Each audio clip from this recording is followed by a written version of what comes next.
Alors donc, étant donné que tu m'as donné ces informations-là le 11 juin, je deviens donc un témoin, mais moi, j'aimerais que tu expliques ces choses-là, ce que tu as dans le cœur à propos des hypothèses que tu vas nous amener.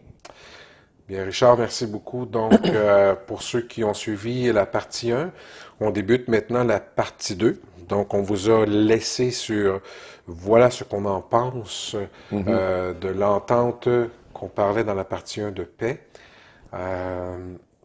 Richard, on est le 19 septembre. On est le 20 aujourd'hui, On est ouais. le 20 déjà? Oui, ben c'est parce qu'hier, on a voulu enregistrer cette émission-là. On a eu énormément d'interférences. C'était surnaturel. L'ennemi ne veut pas qu'on vous enregistre cette partie-là, mais on est des gens déterminés. On va quand même l'enregistrer. Donc, on est rendu le 20 une journée plus tard. Une journée plus tard, Ouais, donc voilà, exactement, Richard. ouais. Donc, il y a, Richard, évidemment, deux hypothèses. Exact. Alors, il faut savoir qu'actuellement, la première hypothèse, elle est que l'annonce du dévoilement de cette entente va se faire le 25 septembre comme prévu. Et si c'est le cas, qu'est-ce qui se passe au niveau politique? Qu'est-ce qui se passe au niveau militaire? Et qu'est-ce qui se passe au niveau monétaire? Économique, oui. Et économique.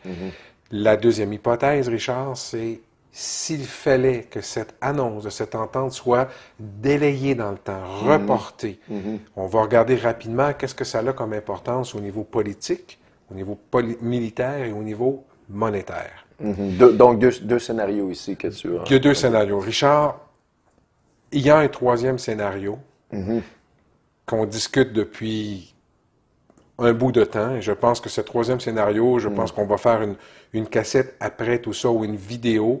Et je pense que comme on en parle, ça va vraiment choquer certaines personnes. Tu suggères une troisième partie à cette émission-là, c'est ça que tu me dis, là. Je pense de nos discussions, il ne faut pas les garder entre nos deux têtes ensemble, les regarder avec plusieurs autres frères. Exactement. Je pense que ça vaut la peine de les partager avec les eschatophiles qui écoutent tes rendus sur vidéo. Je pense que ça vaut la peine aussi avec amour de leur partager cette troisième hypothèse. Oui, et je vais juste faire une mention là-dessus. Je dirais au cœur sensible de s'abstenir parce que c'est épouvantable. Juste à penser ça, c'est quasiment, on parle de film d'horreur aussi. C'est quelque chose de vraiment morbide. Alors, on va parler premièrement des deux premières, si tu le veux bien, des deux premières hypothèses. Exact. OK. Alors, Richard, j'aimerais qu'on aille ensemble. Alors, Richard, allons ensemble dans 1 Corinthiens 15, 52. OK. Richard, il est dit, en un instant, en un clin d'œil, et à la dernière trompette, la trompette sonnera et les morts ressusciteront incorruptibles et nous serons changés. Alors, dans la King James, Richard, il y a un élément qu'on veut regarder aussi, qu'on veut discuter, ça dit bien « at the last trump, for the trumpet to be », qui va être assonné. Ouais. On était prêt, tu es après regarder parce que les versions françaises parlent de la même trompette, à la dernière trompette, P-E-T-T-E. Exactement. Il n'y a pas de distinction nulle part. Et il n'y a pas de distinction. Par contre, dans la King James, il y a une distinction « at the last trump ». Il y aura une trompette qui va sonner. Et Paul, dans Corinthiens, mentionne « at the last trump, for the trumpet to be ». Ouais. Alors, il y a un mystère parce que Paul dit dans Corinthiens, voici, alors c'est Corinthiens 15, 51, pour ceux qui veulent aller un verset plus haut, il dit, voici, je vous dis un mystère. Nous ne mourrons pas tous, mais tous nous serons changés en un instant, un clin d'œil, à la dernière trump. Si on prend la version King James qui vient, et on était prêt à décortiquer l'hébreu et le grec. Puis en plus de cela, c'est qu'on voit le mot Trump dans la King James à seulement 2 endroits, ou trompette qui vraiment nous parle de l'enlèvement. Voilà. OK? Donc, Ça, sinon, vous voyez le mot trompette partout dans la King James, trumpet. Mais Trump à 2 endroits, Corinthiens et Thessaloniciens 4,16. voilà, donc je suis après regarder quelle coïncidence que Paul utilise le mot trump et 2 mots plus loin à la trompette qui va sonner. à la dernière trompe, at the last trump, for the trumpet has to be, qui va sonner. Ça me ramène, Richard, comme on en a discuté dans Nombre 10:1. Souvenez-vous quand le peuple d'Israël est sorti d'Égypte. Exact. Le peuple d'Israël est sorti d'Égypte. Et qu'est-ce que l'Éternel a demandé à Moïse de faire? Il a demandé à Moïse De faire deux trompettes. 2 trompettes. La première trompette, elle est claire. Dieu dit, quand la première trompette va sonner, je vais rassembler les dirigeants pour les informer de différents éléments que j'ai besoin de les informer. J'ai besoin de leur dire quelque chose, les avertir de quelque chose, Comme une leur assemblée donner générale. un monde, leur dire une déclaration, mais je les informe, je les réunis. Comme une assemblée générale. Une assemblée générale. Exact. Et ça ne tient pas compte du peuple, ça tient compte des dirigeants que Dieu a en place à cette C'est époque. spécifié dans la Bible. Spécifié C'est pas dans tout Nombre. le peuple. Là. Pas tout le peuple. Non, non. La deuxième trompette, quand Dieu dit on sonne la deuxième trompette, On plie bagage et on s'en on va. déménage. La Ouais, deuxième exact. trompette, c'est clairement dit, ça avise le peuple, Ouais. ça n'avise plus les dirigeants, ça avise les dirigeants, mais spécifiquement tout le peuple. Pliez bagages, faites vos valises, on déménage de place, on s'en va. On est d'accord? Exact. Que Paul parle dans Corinthiens, at the last trump, for the trumpet qui va sonner. Donc, on sait très bien que Jean, dans l'Apocalypse, quand il dit « J'ai entendu une trompette comme la voix de Dieu » qui dit « Monte ici et je te montrerai ce qui est à venir ». Dans le chapitre 4. On ne parle pas de la dernière trompette qui est à sonner, qui est dans la tribulation. On Toi, parle- tu parles du chapitre 4 lorsqu'il Voilà. dit monte ici que je te montre ce qui va arriver dans la suite des choses. Voilà. Mais le chapitre 4, c'est exactement la partie de l'enlèvement. L'enlèvement. D'ailleurs, on n'entend plus parler de l'Église dans tous les restes du chapitre de l'Apocalypse. Et voilà. Donc, ce que j'essaie de dire, c'est que c'est important parce que il faut comprendre qu'on va revenir, les gens qui écoutent, on va revenir sur l'aspect politique, militaire et monétaire de cette entente qui est à venir. Mais ce qui est important, c'est de positionner que c'est drôle que Paul ne fait pas de lapsus at the last trump, T-R-U-M-P, 2 mots plus loin pour la trompette qui va sonner. Donc, c'est comme si Dieu nous envoie un message à notre époque, 2000 ans après. Il était prêt à nous dire, Richard, Réal, C'est un mystère. Pourquoi un c'est écrit mystère. Trump? Pourquoi c'est écrit Trump? Quelle coïncidence C'est que un ce mystère. soit un président qui s'appelle Trump. C'est encore plus mystérieux. C'est mystérieux, il s'appelle Trump. Exactement. Et on est dans une saison où la trompette va sonner, où l'enlèvement va se faire. Alors, je vais te ramener aussi un petit peu plus loin. Coïncidence. Richard, donne-moi la date quand la prophétie s'est accomplie pour Israël, quand Dieu dit, en une journée, qui peut devenir une nation? C'est arrivé à quelle nation, premièrement, sur cette c'est terre? arrivé à Israël, c'était quelle prophétisé le 14 mai 1948. OK. Je te rapporte au 14 mai 1905. Si on était des croyants, et j'essaierais de te dire, toi, comme une personne qui étudie la Bible, te dit, écoute, Richard, est-ce que tu crois à la Bible? La Bible, est-tu vraiment 100% vraie? On est en 14 mai 1905, d'accord? Bien avant qu'Israël devienne. Et je te dirais, comment la Bible peut être vraie? Il y a une prophétie là-dedans qui est absolument impossible à réaliser. On est toujours en 1905. La prophétie qui dit que Israël va devenir une nation une journée. Alors, si je te dis en 1905, Richard, la Bible, c'est impossible qu'elle soit vraie, il y a une erreur. Il est impossible en 1905 qu'Israël soit une nation une journée. Ben, en plus, c'est avant l'accord de Balfour et ces choses-là. Moi, j'aurais répondu probablement, mais écoute, on peut interpréter, on n'est On pas fait sûr. de l'interprétation. C'est peut-être pas ça que ça veut dire. Et on voilà. sait pas vraiment qu'est-ce que ça veut dire. Jusqu'à temps c'est que tellement ça arrive. incroyable, tu sais. Maintenant, si je te reporte, on se rend compte de 1905 et on a la même discussion le 14 mai 1949. Et je te repose la question, Richard, est-ce que la Bible est vraie? Est-ce que la prophétie qui a 30 ans que tu disais, ben on peut l'interpréter, on peut dire ci, on peut dire ça. Mais là, on se rapporte en 1949, soit un an après. Et là, je te pose la question, est-ce que la Bible, la prophétie est vraie? Ben, je dirais sans aucun doute, je serais même complètement émerveillé par ça, en état de choc probablement. Puis, ça m'amènerait d'autres questions, à savoir, on serait plus en mesure de comprendre quand le Seigneur nous dit « Cette génération-là ne passera pas avant que vous voyez ces choses ». Puis on nous donne la définition d'une génération de 70 ans. Voilà.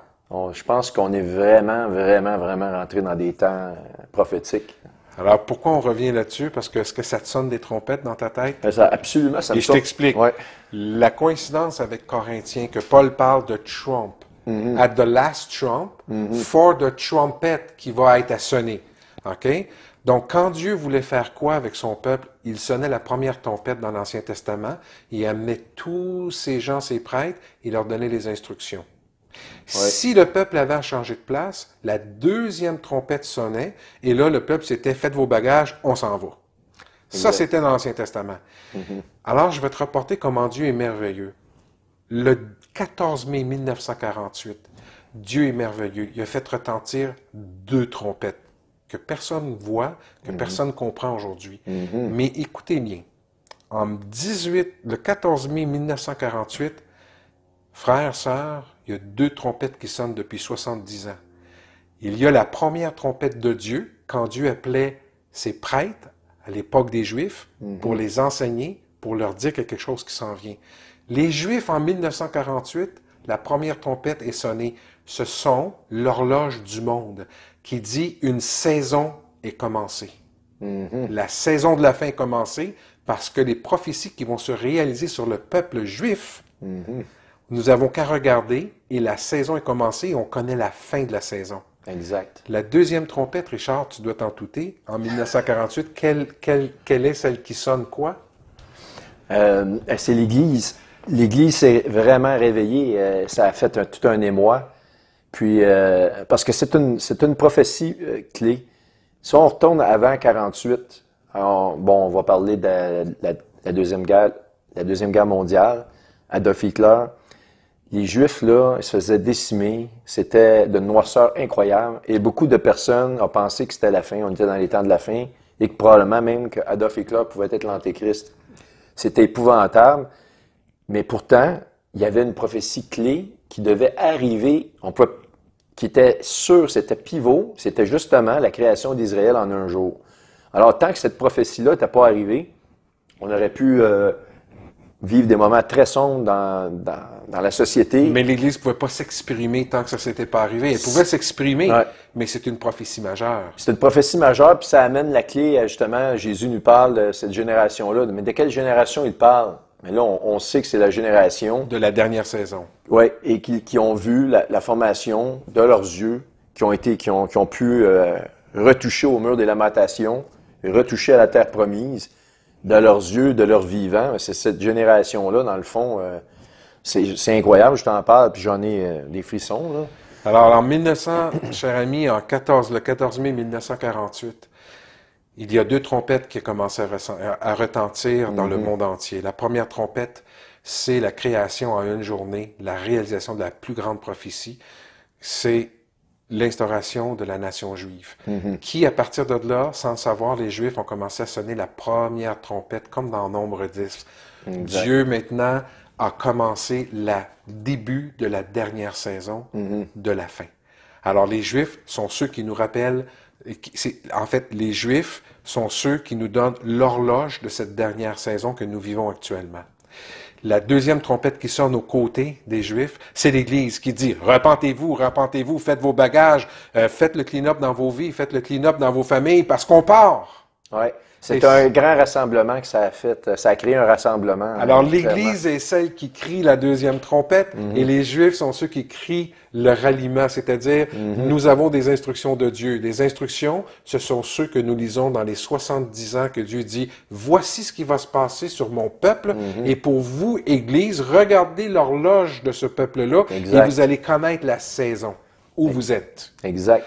Alors, je te ramenais là-dedans parce que c'est important et on revient encore une fois à cette entente de paix qui va avoir lieu le 25. Mais en fait, peut-être une petite parenthèse, parce que je te regarde les yeux brillants, là.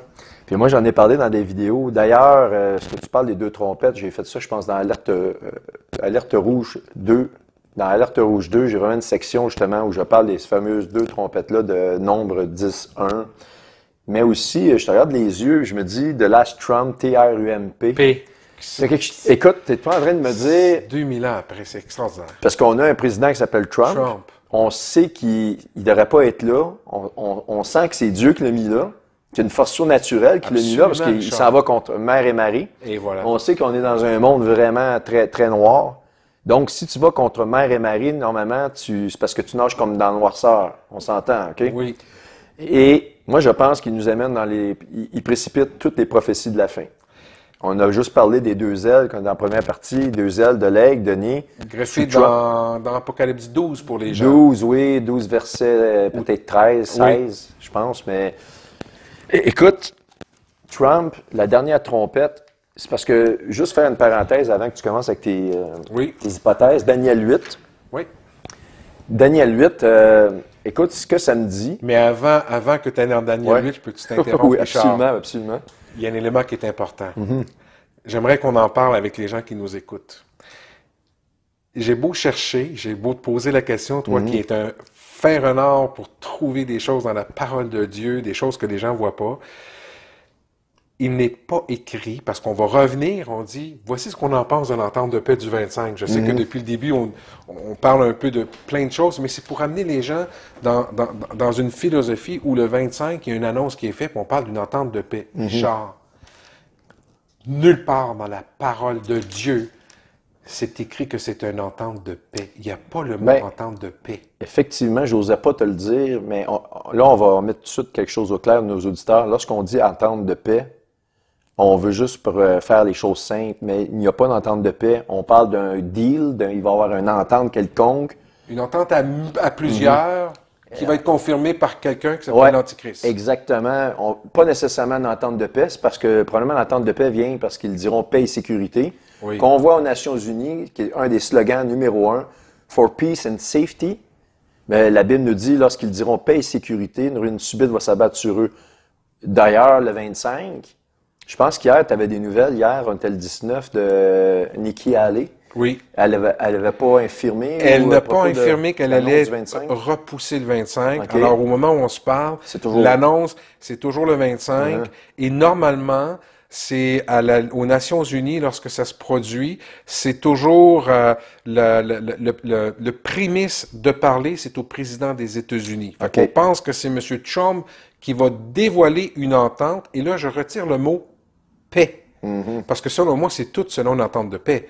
C'est une entente qui va être dévoilée à plusieurs, mais il y en a qui ne seront pas contents dans cette entente-là parce que ça va rejoindre Daniel 8 et Isaïe 17. Donc, écoute, on va faire un segment sur Daniel 9, 27. J'ai préparé des notes ici et j'ai 4 notes spécifiques parce que selon moi, ce verset-là de Daniel 9, 27 est le plus complexe à comprendre pour les chrétiens. Je vais être obligé de faire des hypothèses là-dedans, mais on va procéder par logique pour arriver à des conclusions. D'accord. Qu'est-ce que ça veut exactement dire? Et là, vous pourrez juger par vous-même, mais j'ai préparé une note là-dessus. Parce qu'effectivement, le mot paix n'apparaît pas. Je confirme. Alors, on rentre dans le vif du sujet. On avait laissé la partie 1 en disant, voici ce qu'on pense de l'entente de paix, entre guillemets, mais je vais retirer le mot paix, je vais dire l'entente qui va être dévoilée. OK. Mais tu peux dire entente de paix, nos auditeurs savent que finalement, au moins, on a mis ça sur table. D'accord. Puis, on parlait de Trump avant de commencer des hypothèses, OK? Trump, on est en train de dire qu'il précipite les prophéties à vitesse grand V. J'ai jamais vu quelque chose comme ça.